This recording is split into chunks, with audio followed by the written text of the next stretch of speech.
श्री सद्गुरु महाराज की जय।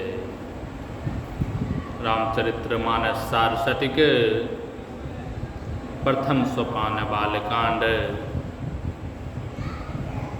विप्रधेनु सुर संत हित लिन्ह मनुज अवतार। निज इच्छा निर्मित तनु माया गुण गोपार।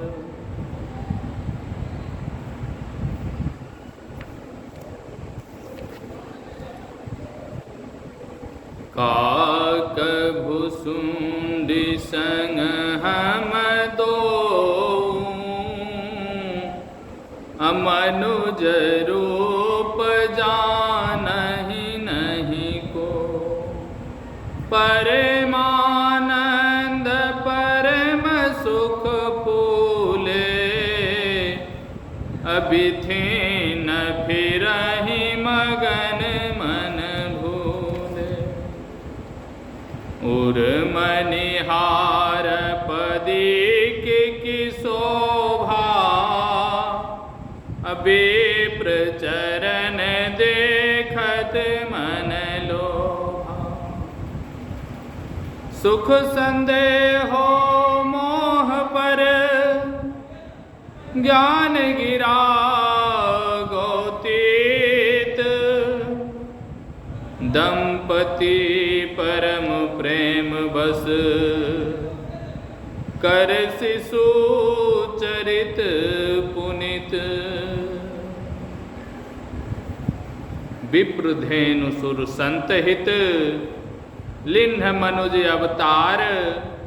निज इच्छा निर्मित तनु माया गुण गोपार। माया गुण गोपार। माया गुण और इंद्रियों से परे कोई भी सगुण रूप नहीं हो सकता। प्रति शरीर में व्यापक शुद्ध निर्गुण तत्व को ऐसा कह सकते हैं। यहाँ विष्णु भगवान के शरीर व्यापी शुद्ध निर्गुण तत्व को ही लक्ष्य करके ऐसा कहा। रामचरितमानस में भगवान के ऐसे सब गुणों का वर्णन पढ़कर यह परिणाम नहीं निकालना चाहिए कि सगुण रूप विष्णु ने राम अवतार नहीं लिया। सहज निर्गुण अपरंपार स्वरूप का ही रामा अवतार हुआ था। क्योंकि इस कल्प की कथा के आरंभ में राम अवतार होने का जो कारण बतलाया गया है उसमें स्पष्ट करके झलका दिया गया है कि नारद जी के शाप से विष्णु भगवान को अवतार लेना पड़ा। स्वयं शंभु मनु और शत्रुपा को दिए गए वरदान के कारण इस कल्प का रामा अवतार कहना निरर्थक। क्योंकि इस कल्प की कथा में भगवान ने साफ कह दिया है कि कश्यप अदिति महातप किन्हा तिन कह मैं पूरब बड़ दिन्हा आदि। फिर मनु और शत्रुपा वाले कल्प की कथा का अंत करके कहा कि अब दूसरे कल्प के अवतार का कारण सुनो। यह इतिहास पुनित यति उमहि कहा वृष केतु। भरद्वाज सुनु अपर पुनि राम जन्म कर हेतु। तब इसको और मनु और शत्रुपा वाली कथा को एक कर देना किसी तरह उचित नहीं। मनु और शत्रुपा ने निर्गुण परम प्रभु से सगुण रूप धारण कर दर्शन देने की प्रार्थना की थी। जब उनको उसी रूप में दर्शन मिला तब उन्होंने उस रूप से यह वरदान मांगा कि हमको तुम्हारे ही समान पुत्र हो। उन्होंने सगुण रूप से ही उस सगुण रूप के समान पुत्र का वरदान मांगा था, उस सगुन ने भी यह वरदान दिया था कि मैं तुम्हारा पुत्र होऊंगा। ऐसी दशा में मनु और शत्रुपा के पुत्र रूप में अवतार लेंगे वही सगुन रूप जिन्होंने वरदान दिया। 9 की अपरंपार सहज निर्गुण परम प्रभु, फिर अपरंपार सहज निर्गुण परम प्रभु किसी भी सगुन से संपूर्णतः आवृत हो जाए सो रामचरितमानस को मान्य नहीं। चौथाई संख्या 175 और 177 के अर्थ के नीचे के कोष्ठ में वर्णन को पढ़िए। इसलिए मनु और शत्रुपा को जिस सगुन रूप का दर्शन मिला उसको भी अपरंपार सहज निर्गुण परम प्रभु के अंश का ही रूप मानेंगे। यदि अपरंपार सहज निर्गुण परम प्रभु से मनु और शत्रुपा ने वर मांगा होता कि तुम्हारे समान पुत्र हमको हो, तो उनको ऐसा पुत्र होता कि वह किसी से देखा भी नहीं जाता, चाहे वह अंश रूप विष्णु रूप अंश जिसने मनु और शत्रुपा ने वरदान नहीं दिया से कितना ही अधिक ऐश्वर्यवान हो, फिर भी अंश अंशी की बराबरी कदापि नहीं कर सकता। इसलिए मनु और शत्रुपा को अपरंपार सहज निर्गुण परम प्रभु के जिन अंश रूप का दर्शन मिला था उनके कर्मों को पूर्ण अंशी का किया हुआ कहना युक्ति संगत बात नहीं है। रानी कैकेयी के गर्भ में एक और सुमित्रा रानी के गर्भ से 2 पुत्र उत्पन्न हुए। कुछ दिनों बाद राजा दशरथ के गुरु वशिष्ठ जी ने बड़े पुत्र जो कौशल्या जी से हुए थे का नाम राम रखा। राम से छोटे पुत्र जो कैकेयी जी से जन्मे थे उनका नाम भरत रखा। भरत से छोटे पुत्र जो सुमित्रा जी से जन्मे थे के नाम बड़े, छोटे के कर्म से लक्ष्मण और शत्रुघ्न रखे। माताएं प्यारे सुंदर बालकों को गोद में रखकर बहुत प्यार करती थी। हे पार्वती जी, इस समय की अपनी एक चोरी मैं कहता हूँ, वह यह है कि कागभुसुंडी और मैं मनुष्य के वेश में होकर भगवान के जन्म महोत्सव में सम्मिलित थे। इस बात को कोई नहीं जानता था।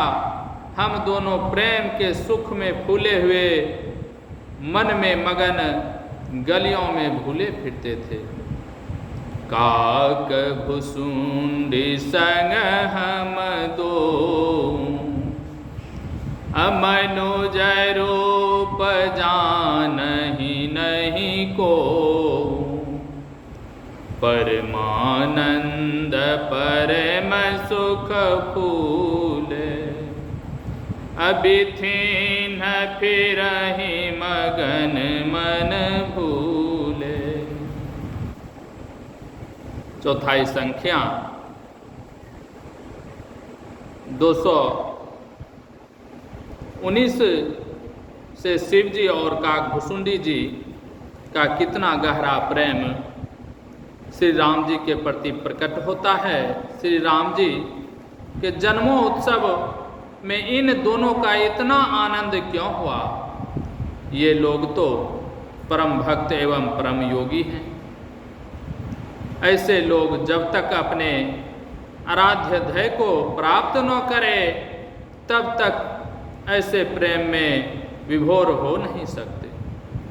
इस अवसर पर इनका इस तरह प्रेम से मगन होने का वर्णन करके कवि ने यह प्रकट किया कि दोनों परम भक्तों के परमाराध्य इष्ट देव का अवतार हुआ। यह बात अच्छी तरह सिद्ध है कि इस बार क्षीर साई विष्णु भगवान ही ने अवतार धारण किया है। इसीलिए यह बात अवश्य ही कही जाएगी कि इन्हीं भगवान के नाराकृत राम रूप को शिव जी और कागभुसुंडी जी अपना अपना इष्ट मानते। मनु और शत्रुपा ने भी इसी रूप शिव और कागभुसुंडी जी के आराध्य रूप का दर्शन चाहा। इस तरह समझ लेने पर इसका भी पता लग ही जाता है कि मनु और शत्रुपा को वर देने वाली आकाशवाणी किन की हुई थी और किन ने उनको दर्शन दिया था। वह आकाशवाणी क्षीर साई विष्णु भगवान की थी और उन्होंने ही मनु और शत्रुपा को दर्शन दिया था। तब यह प्रश्न हो सकता है कि मनु और शत्रुपा तो अगुण अखंड अनंत अनादि का सगुण रूप में दर्शन पाने के लिए तप करते थे। इन्हें क्षीर साई विष्णु भगवान दर्शन देने क्यों आवेंगे? इसका उत्तर यह है कि यद्यपि मनु और शत्रुपा ने अगुण अखंड अनंत अनादि से ही वर मांगा था, तथापि उन्होंने यह भी विनती की थी, जो स्वरूप बस शिव मन माहे, जो भुसुंडी मन मानस हंसा, देखई हम स्वरूप भरी लोचन। तात्पर्य है कि मनु और शत्रुपा ने विनती की थी कि शिव जी और कागभुसुंडी जी जिस रूप की उपासना करते हैं उसी रूप का दर्शन हमको दी। और यह तो कहा जा चुका है कि शिव जी और कागभुसुंडी जी क्षीर साई विष्णु भगवान की उपासना करते हैं। गोस्वामी तुलसीदास जी ने रामचरितमानस में श्री गणेश जी को, सूर अनादि शिव जी को, विभु व्यापकं ब्रह्म निजंग अजंग निर्गुणंग और अखंडंग अजंग आदि और पार्वती जी को अजा अनादि शक्ति अविनाशनी और नहीं तब आदि मध्य अवसाना, अमित प्रभाव वेद नहीं जाना आदि कहा है। और मनु शत्रुपा को तप के फल स्वरूप जिन राम और सीता के दर्शन मिले थे उनके संबंध में कहा है कि अनेकों ब्रह्मा विष्णु और शिव राम के अंश से उपजते और अगिनत लक्ष्मी उमा ब्राह्मणी आदि शक्ति सीता के अंश से उपजती है।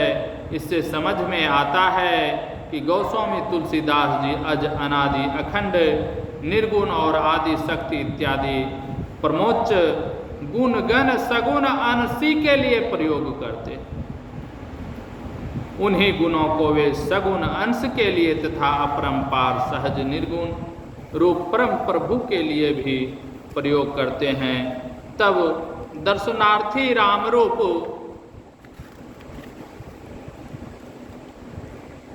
विष्णु भगवान के लिए अगुण अखंड अनंत अनादि रामचरितमानस में कहा जाएगा।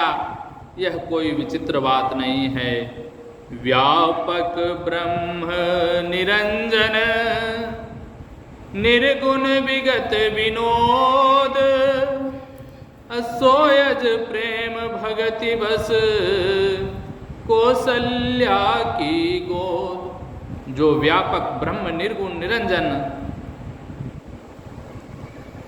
मैलिया अपयस रहित और कीड़ा रहित है, वे जन्म रहित होकर भी प्रेम भक्ति के वश में होकर कौशल्या की गोद में विराजमान है। कौशल्या के गर्भ से जिन्होंने अवतार लिया था उनका वृत्तांत लिखा जा चुका है। इस दोहे में जो गुणगान किया गया है वह कौशल्या की गोद में स्थित बालक रूप राम के शरीर में व्यापक निर्गुण आत्म तत्व का ही है, किसी भी सगुण रूप का नहीं, क्योंकि सगुण व माया तो रामचरितमानस में असनातन और भ्रम मात्र ही बतलाई गई है। श्री राम जी के सब अंग अत्यंत सुडोल और सुंदर थे।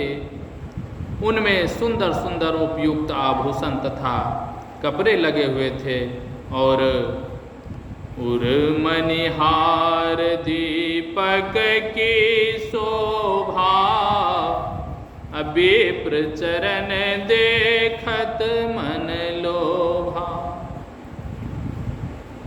उनकी राम जी की छाती पर मणियों के हार, पदिक और ब्राह्मण के चरण चिन्ह की शोभा देखते ही मन लुभा जाता था।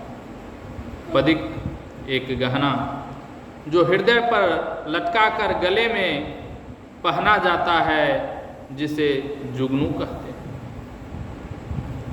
ब्रह्मा के पुत्री भृंगु जी ने विष्णु भगवान की शांति और सहनशीलता जांचने के लिए निद्रित अवस्था में उनकी छाती पर लात मारी थी। विष्णु भगवान उनके चरण चिन्ह को सदा के लिए अपने छाती पर रखते हैं। नर रूप में अवतार लेकर भी वे उस चिन्ह से अपनी छाती चिन्हित किए हुए थे। भृंगु मुनि विद्वान ब्राह्मण थे, इसलिए उनके चरण चिन्ह को विप्र चरण लिखा गया है। सहज निर्गुण अपरंपार स्वरूप परम प्रभु पर कोई चिन्ह नहीं लग सकता। यदि किसी भक्त के प्रेमवश वह अपने अंश का, क्योंकि वह अपने पूर्ण अपरंपार स्वरूप से सगुण नहीं होता, सगुण रूप होकर नर रूप में अवतार लेंगे तो विष्णु भगवान से धारण किए गए भृंगु चरण चिन्ह को अपनी छाती पर क्यों धारण करेंगे। भृंगु लता दशरथी राम भगवान की छाती पर थी। इसका वर्णन कर चुकने पर गोस्वामी तुलसीदास जी स्पष्ट और विशेष प्रकार से कहते हैं कि उस कल्प में जिसमें राम अवतार हुआ है और जिसकी कथा विस्तार पूर्वक से वर्णन कर चुके हैं, विष्णु भगवान ही दशरथ सुत होकर राम कहलाते हैं। तब व्यापक ब्रह्म निरंजन निर्गुण विगत विनोद और किसी कोटि के राम जी के अन्य अन्य गुणगान जो गोस्वामी तुलसीदास जी ने रामचरितमानस में बारंबार किए हैं, वे सभी आत्मस्वरूपी राम के हैं, नौ की लीलाधारी नर रूप राम के। सुख संदेह मोह पर ज्ञान गिरा गौतित, दंपति परम प्रेम बस कर शिशु चरित पुनि। जो सुख के समूह अज्ञान से परे ज्ञान विज्ञान और इंद्रियों से परे अर्थात ग्रहण करने योग नहीं है, वह दंपति राजा दशरथ और रानी कौशल्या के प्रेम के वश होकर पवित्र बाल लीला करते हैं। मोह पर ज्ञान गिरा गौतित का विचारा दोहा 31 और 32 के अर्थ के नीचे कोष्ठ में लिखे वर्णन के अनुसार जानना चाहिए। एक बार माता कौशल्या ने श्री राम जी को स्नान करा के और श्रृंगार करा के झुलवे में सुला दिया और आप स्नान कर अपने कुल देव की पूजा कर नैवेद्य भोग लगाकर पाक गृह रसोई घर चली गई। जब वे पुनः लौटकर पूजा स्थान पर आई तो उन्होंने देखा कि देवताओं को चढ़ाए गए नैवेद्य शिशु रूप भगवान राम भोजन कर रहे। पर जाकर जब झुलवे पर देखा तो वहाँ भी निज रूप राम जी को सोते पाया। इस तरह पूजा स्थान और हिंडोले के पास कई बार जाकर देखा, दोनों जगहों पर श्री राम जी को पाया।